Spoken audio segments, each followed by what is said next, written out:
welcome back. You've actually done it. You stuck in the third tape. I don't know what it is. It's like some Tuesday night and nothing's going on or something. But you put in the tape, and here we are again. Moving right into it, let's get talking about the theme. The theme is above the law at this point, and you're wondering, how can you be above the law? Well, that's just the whole point, that Jesus Christ saves us, that we deserve the penalty of death because of the law, but Jesus Christ shed his blood for us, and because of that, we are set free, and we live now above the law. The law can't hold us condemned. And we act this out on a Western theme. And the cowboy you see in the opener, the above the law outlaw, you might say, and he's set free by another person coming in and paying his price. He was a bad, mean man, and someone stepped in and to take his place. And he's never the same because of it. You see him in the opening video, and it's that same old bad Bart guy, back from Skippy and Biff, or Biff and Skippy, or whatever it is, back from them. He shows back up. John Mark Anderson, one of the meanest, toughest cowboys. Fun little fact about this, when he's riding that horse, you see him riding the horse, he's actually never really ridden horses before, maybe once or twice. And right after he gets past the camera, he goes to stop, and the horse just throws him. Kind of an incredible scene. You also see the Rhinestone Cowboys, which with a new guy introduced, and his name is Ryan Cora. Ryan Cora steps onto the scene, and fun, energetic guy, as the two Rhinestone Cowboys go all over California. We were actually down in Hollywood filming with the stars, or the stars on the ground, and getting some shots. In one scene you see a limo, we're in a limo, and we're having fun, and we actually go into downtown Hollywood, and we had people coming up and asking for our autographs and wanting to take pictures with us because they thought there was some big movie coming up that we were stars for. Just funny stuff. We were in these silly, goofy Rhinestone Cowboy outfits, and having a blast. So hope you enjoy this section. The Rhinestone Cowboys and Above the Law. See ya.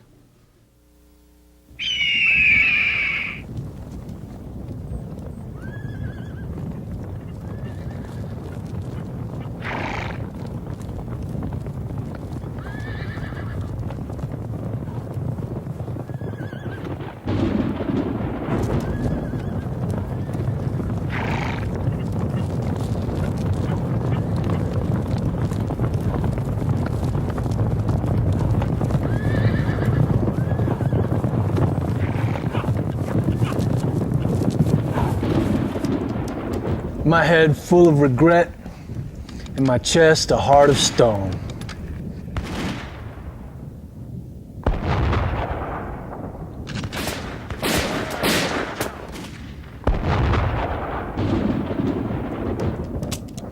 Because I knew I was a man condemned to die. Good things I do today cannot erase the bad things I've done. Of all the prices I could pay, the law said that death was the only one. Because a judge without true justice is like a cowboy without a gun.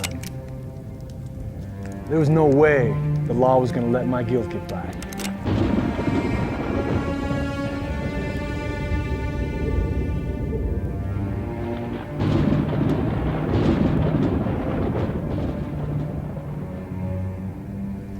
And then a gentle stranger came.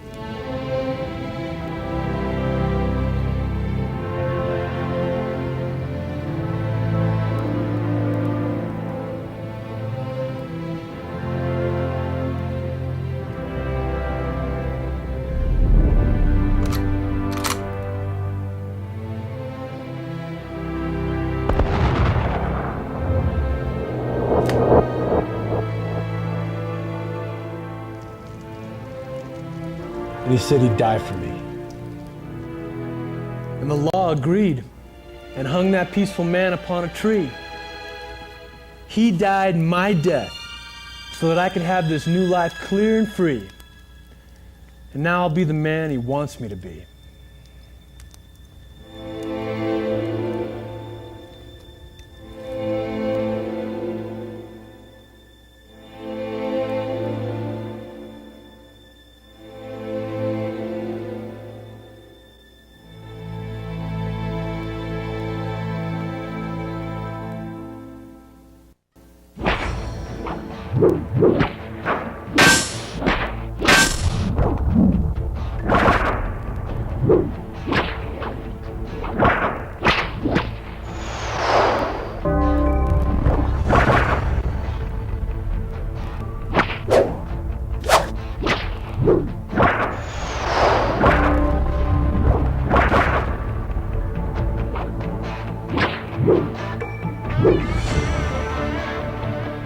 this is gonna be good. Real good.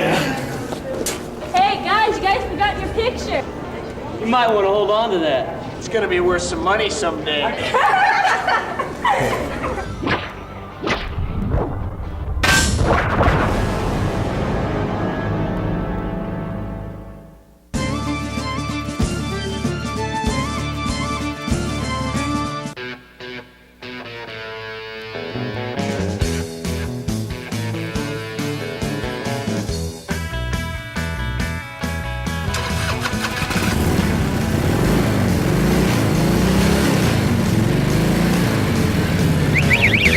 Hey, you weirdos! Get off my bike now! I'm gonna call the police on you! You're going to jail immediately! Get out of here!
They took my parking place.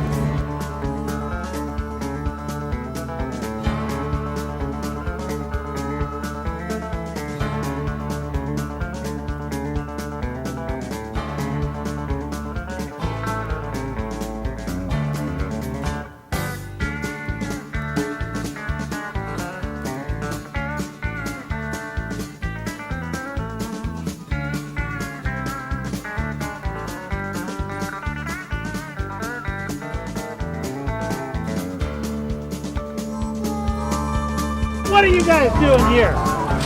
Get out of my cab! Hey, come here. Come here. You guys need to leave.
to go to Hume Lake.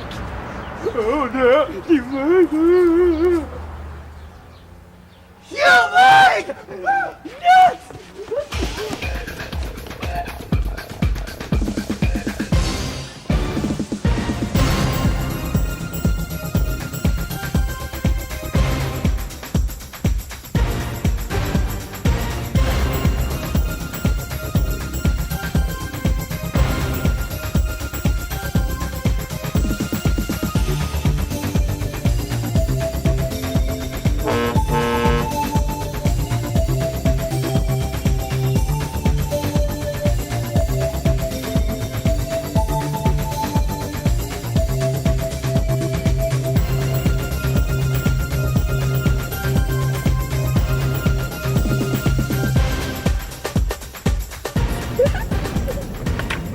Where did you get this?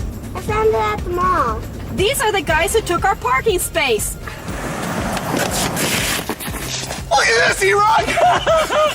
We are famous! We must be everywhere. We are way everywhere! We We are here!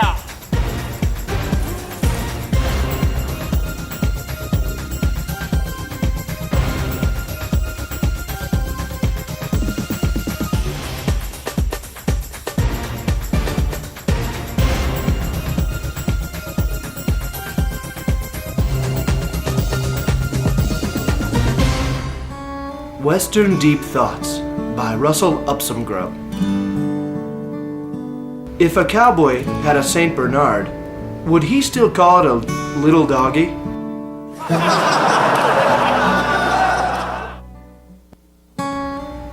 Western Deep Thoughts by Russell Upsomgrove. If E-Rock had lived in the Old West, would they have called him E-Rope?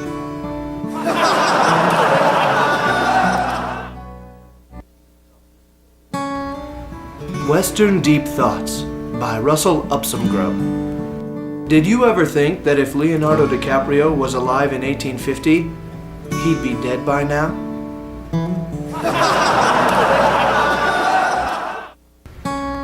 Western Deep Thoughts by Russell Upsomgrove. Which name makes more sense, Wyatt Earp or Everybody Duck?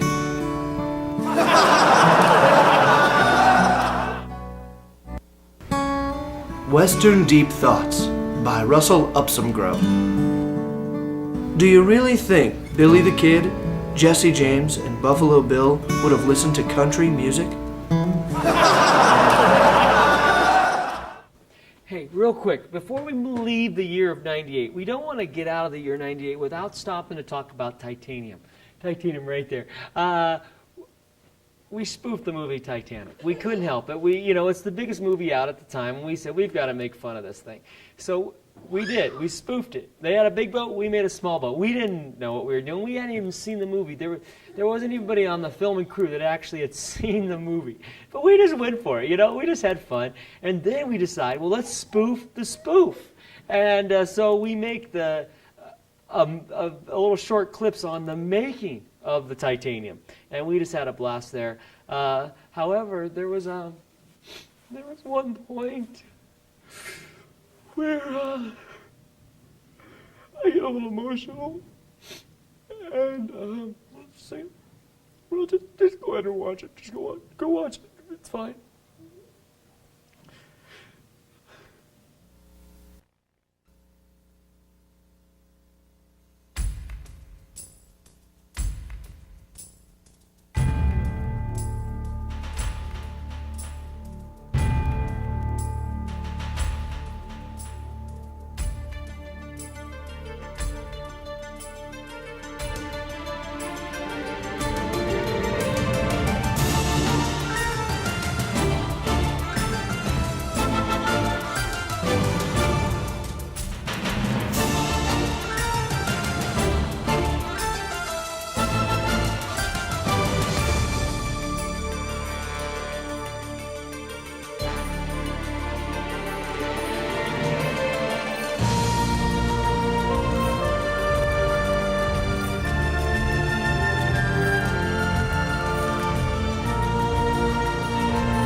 just being able to incorporate romance, action, adventure, drama, suspense, mystery, all into a 4.5-hour movie was quite a feat, if I may say so. The storyline of this movie was amazing. It moved me here. As I was thinking in my head one June evening, I thought, we need a movie about a boat. But not just a boat, a big boat. And that was the birth of the Titanium.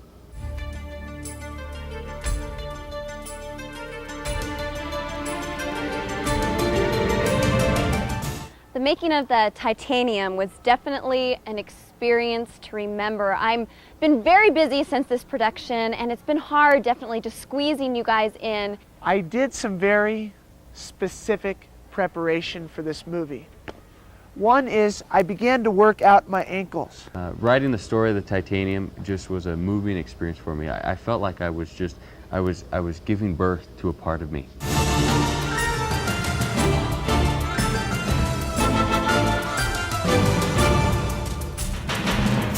It was a struggle to prepare for this character. It was fun, a lot of exercises and working out and learning on my running skills and boat styles. I had to actually go out on a raft and float for a few days out there, kind of getting the balance on how to handle those water scenes. A lot of people think that the special effects for the Titanium were filmed out on Hume Lake, but actually they were filmed at the bottom of the Grand Canyon and digitally composited over Hume Lake so that they could look realistic.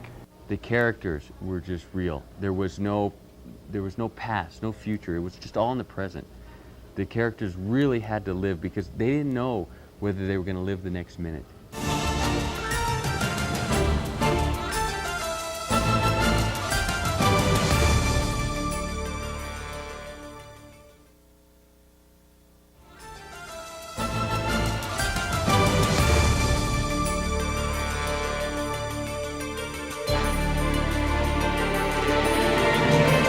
I remember the first time I got the script for the Titanium, and I picked it up and I started reading through my character, and I just remember about the point when hold on just a second, hold on. Just the power and the passion of the character, and I go, this character's for me. I go, this is me. The romantic scene was definitely one of the more difficult scenes to do in that production. The actor that I worked with, he just bugged me, and she had pretty bad breath.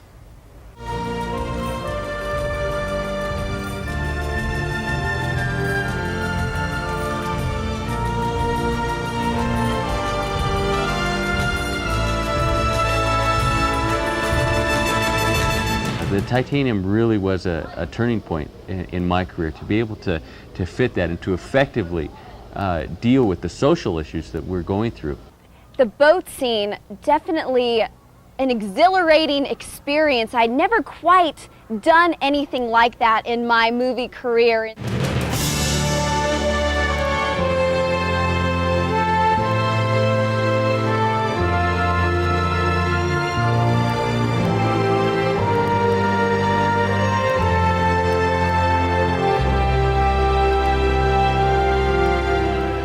I remember really feeling the need to go and going to Ohio. And I'm spending over 2 months with a farming family. My original purpose was just to learn the dialect of my character, but as I spent time with them and the farmers and the cows, The boat we used was boat 43, and people ask us why we use that, and it's actually really symbolic to me because that was the day I was born.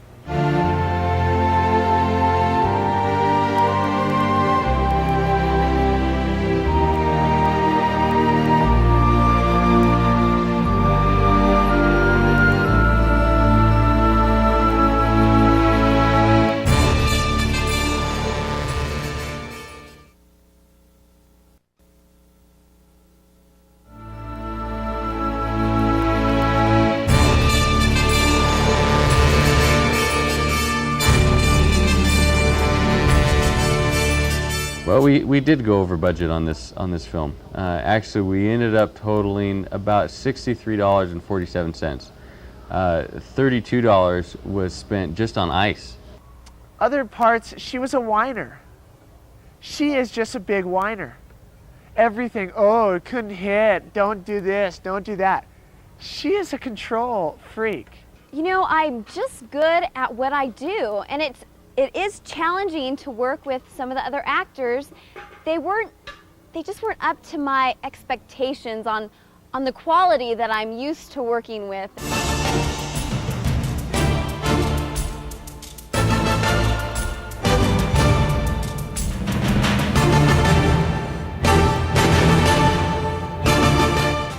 This was the first time we've actually used explosives in a film. It's a breakthrough in the whole industry. We've actually had a little problems with it. Some people's hands got hurt, and it was just a terrible experience, but I think it helped move the film. It helped make it come alive with the realistic special effects. If I wasn't here doing the sound and mixing the sound for Titanium, it wouldn't have happened, and you'd just be seeing Ryan's tuxedo shirt alone, the main character, $1.95, one scene. We went over budget, way over budget. I spent $12 on the costumes this time. But you know what? It was worth it. Show me the money.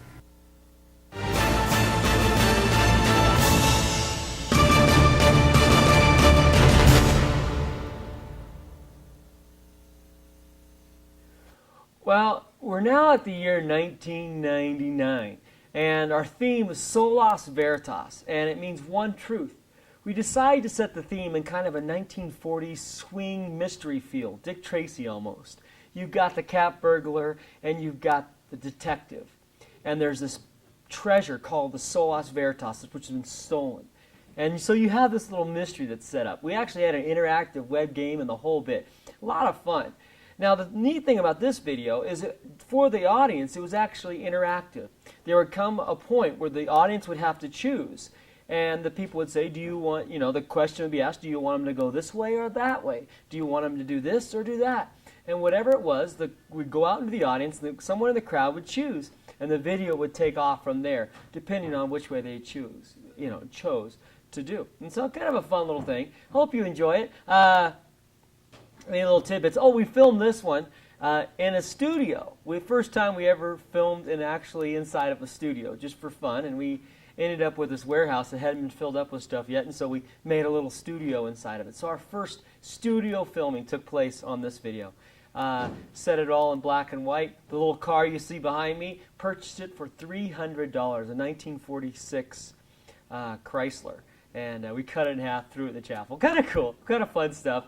We love this theme, and so hope you enjoy it, and we'll see you again in just a second. Bye-bye. The name's Cora, Ryan Cora. I'm a private eye. Things have been slow lately, real slow. But I had a feeling all that was about to change. Hey, Sunshine. What do you got for me? Nothing, as usual. Mind if I call it a night? Looks a little bit more like evening to me. Excuse me, Mr. Cora. The door was open. I could tell she was trouble from the moment I laid eyes on her, but she was the classiest dame I'd ever seen. The kind of gal who wouldn't think twice about telling you had a booger in your nose. Inspector Cora, I'm in trouble, and I think you can help. Okay, Sunshine. Park it outside.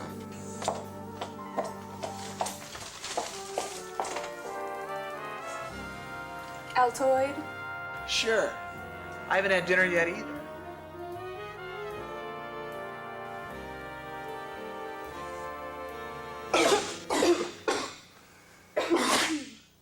I didn't catch your name, Ms. Doesn't matter. What matters is I need your help. Fine. So, Miss, start from the beginning. I don't have time. They may be stealing it from the museum tonight. What is it? Well, a place where there's statues and art and paintings. No. What are they stealing? The Solus Veritas, the most valuable treasure in the world. How do I know you're on the level? Try looking in my eyes. I already had. They were crooked. So, Inspector Cora, will you take my case? 20 years on the streets told me I'd be a fool to take this case. I'll take it.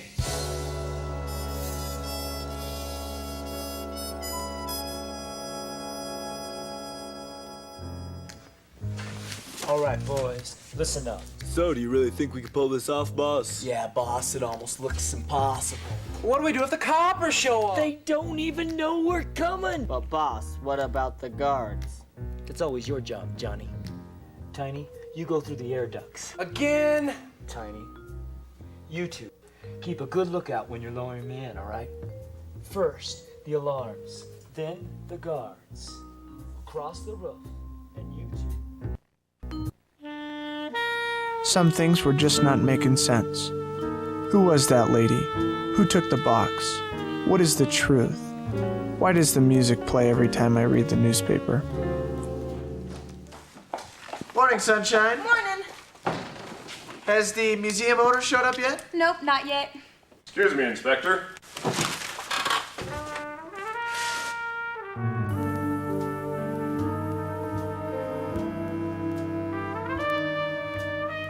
You asked to see me? Okay, sunshine. What are you waiting for, the wedding bells?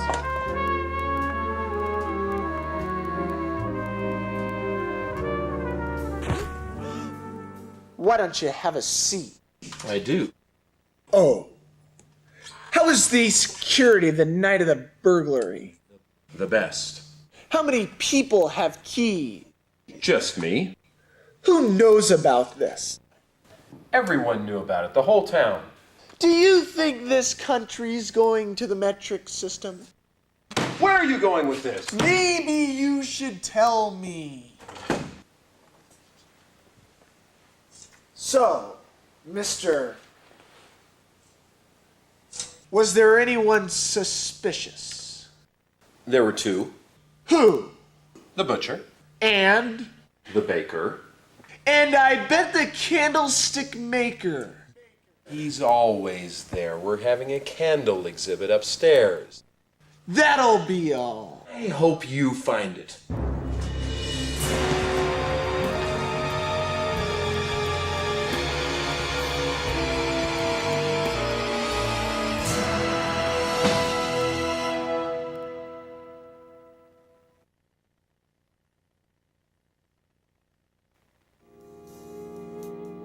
After my talk with the museum owner, I was having trouble choosing who I should talk to first. The butcher or the baker. Either one could have the key to this mystery. I couldn't decide. That was until I heard the voice. I can't explain it. Everything just froze. Then I heard, "Go to the baker." So I did. Good morning, Mr. Baker. If I'd have known you were coming, I'd have baked a cake. What's that? That is a cake. But it's not for you, it's for the funeral. I want some information. And a donut. Were you at the museum last night? Perhaps. Maybe I went for a little culture in my life. Is there some law against going for culture? What is it with you people? You seem a little defensive. Pardon. I was making a delivery to the train station. They told me something was cooking up at the museum, but it wasn't. Just some old exhibit about a box and something about the truth. However, there was a very nice candle exhibit. I recommend it. Are you not interested in the truth? Mais oui, I'm as interested as the next guy. Yeah, sure, I'm interested in the truth. Did you see anything unusual at the museum last night? Moi? You think I took it? I did not touch it. I'm not interested in some old box. Now, the candle exhibit, that was très magnifique. You're wasting your time here. You need to go down and look at the old warehouse. There was a light on in the window. That place has been abandoned for years. You'll not find what you're looking for here. Oh, yeah? There it is.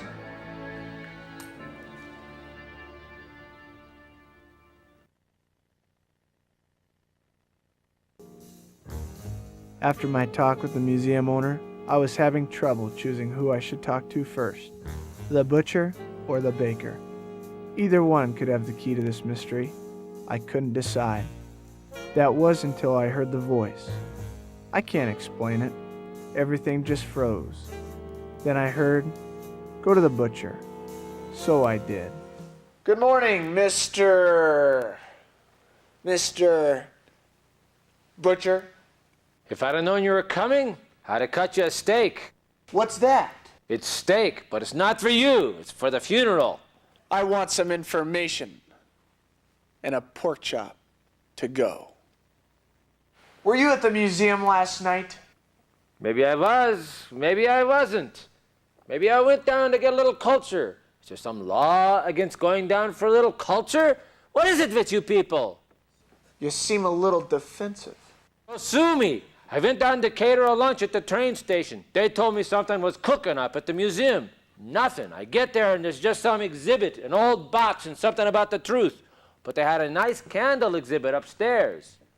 Are you not interested in the truth? Hey, I'm as interested in the truth as the next guy. Yeah, sure, I'm interested in the truth. Did you see anything unusual at the museum last night? But you think I took it? I didn't even touch it. I ain't interested in some ugly old box. Now the candles, those were nice. Look, you should go down and check out the warehouse. I tell you what, I saw a light on in the window last night. That place has been abandoned for years. You're wasting your time. You ain't gonna find what you're looking for here. Oh yeah? There it is.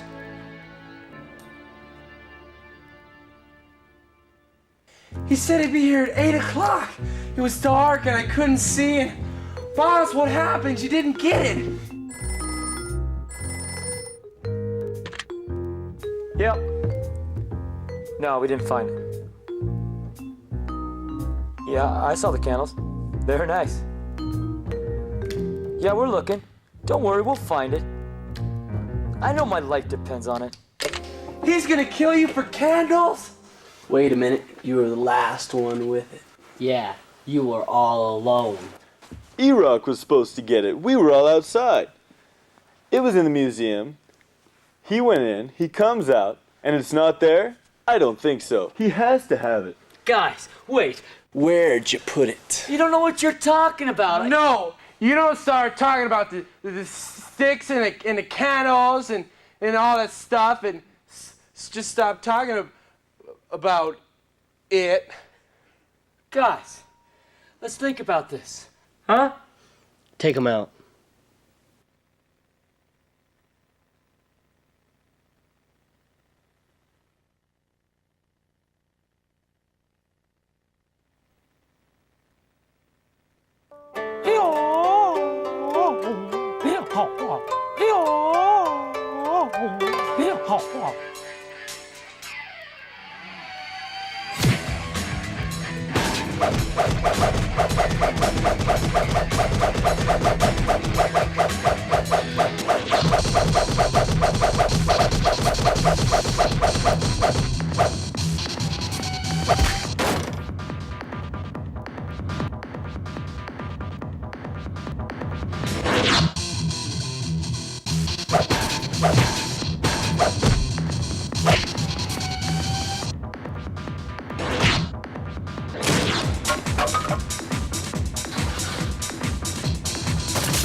Boss?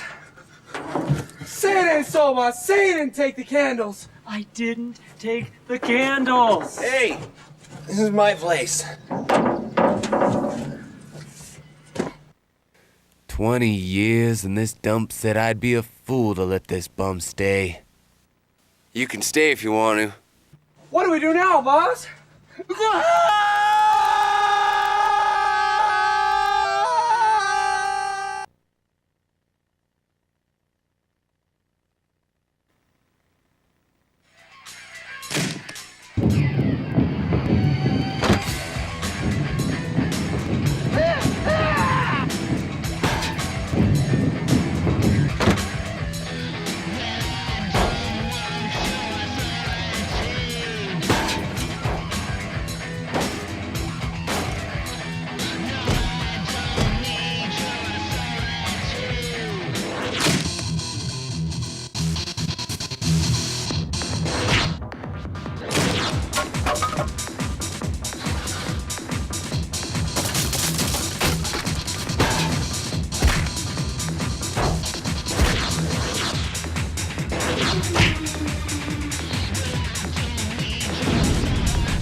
No, boss, say you didn't take the candles. I didn't take the candles. Hey, this is my place.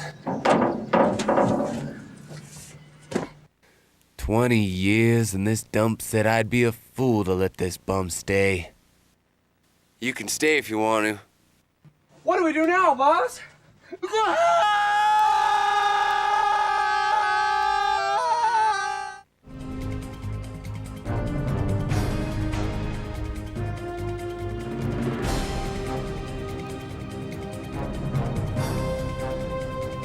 The light is on. And it's a duffel bag. What's this? Good golly, it's a jumpsuit. And a cordless phone. And the plans to the museum. It's Mr. The Notorious Cat Burglary Rock. I knew he was behind it.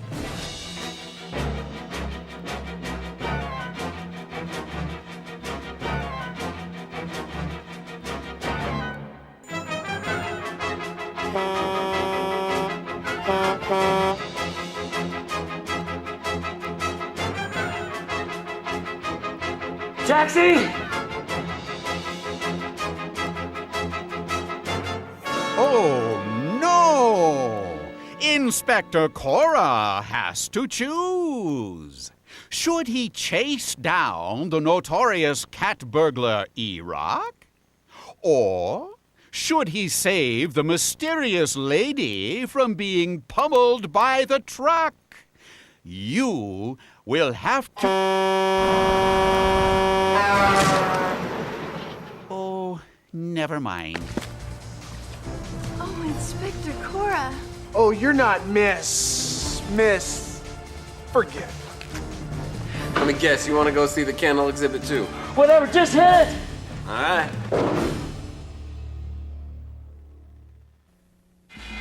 Taxi! No, buddy, I'm the ice cream man. Let me guess, you want to go see the candle exhibit too? Whatever, just hit it!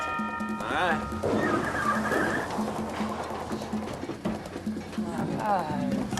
What the? You stop this car! You paying for the both of you? Just lose them! Stop the car! 20 years and this cab said I'd be a fool to lose this fare. Forget it!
What should Inspector Cora do? Should he body slam the notorious cat burglar E-Rock? Or should he pile drive and put an end to that notorious cat burglar E-Rock? You decide.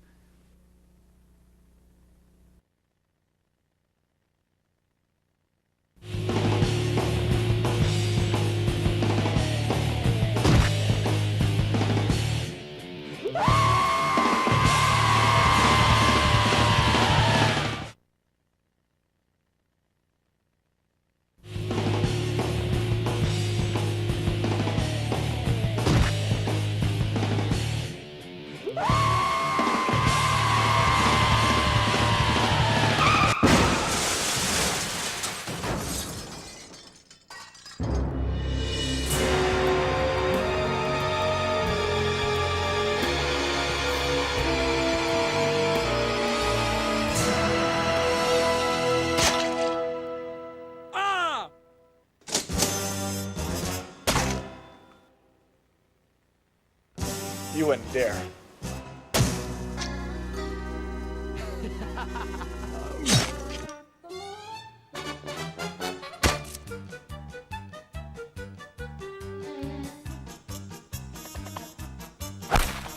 Sunshine! Is that you? Pies, more pies. Chocolate, more chocolate.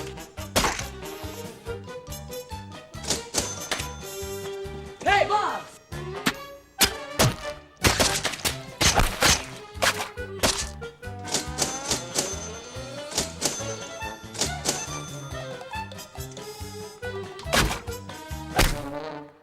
Sacre bleu! Who will pay for this mess?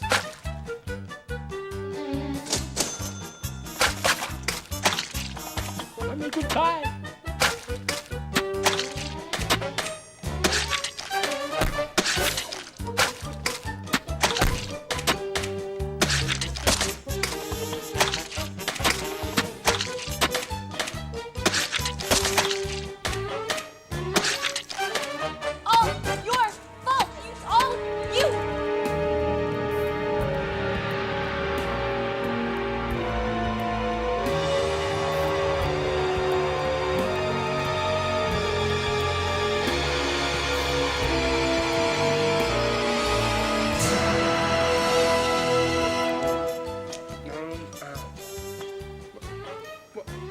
Want no more pies?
What? How? You? Uh-huh. I knew it was you all along. Well, not exactly.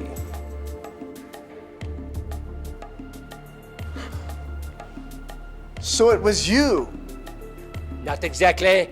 What is it with you people?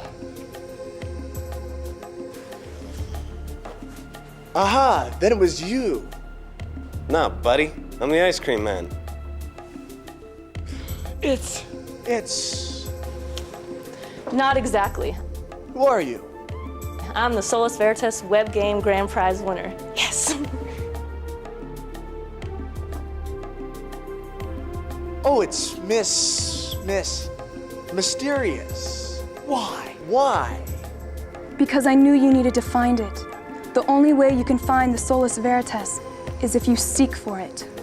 So, do you want to know what's inside? Sure. Why, yes.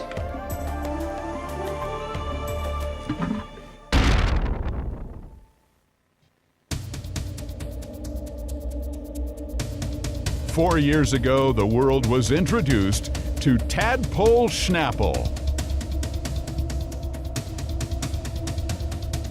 3 years ago, it was improved to Bullfrog Schnapple. 2 years ago, the trilogy ended with Desert Island Schnapple. Now, we face the end of the millennium, and Schnapple creates a new beginning. I will not condone a course of action that will lead my people to dehydration. At last, we have our Schnapple. At last, we have our revenge. Fear is the path to thirst, thirst to nausea, nausea to vomit, and vomit to suffering. Our bugs are dying, Senator. We must do something new. Schnapple has gone too far. December 31st, 1999, Episode A, The Millennial Menace. I was not elected to watch my people suffer while you discussed this drink in a committee. Featuring Schnapple 2000 with the Y2K bug. Only at Millennial Madness, Hume Lake Christian Camps, Biola University, December 1999. Don't say we didn't warn you. Well, hey, that about wraps it up for another tape, our third tape. And real quick, you saw a little prelude to the new Schnapple, that Schnapple 2000. You won't be able to see this Schnapple until you get the new tape, unless you came during the Millennial Madness. But we're closing the millennium off, and we had some fun. I just can't wait to see what God has in store for us on video for the next millennium. I hope you are still up for it. If you're up for it, let's do it. Let's go one more tape. You ready? Bring it on, huh? Our next one's the rules tape. And so, enjoy! Oh! Gotcha. Spilled, but, no, didn't.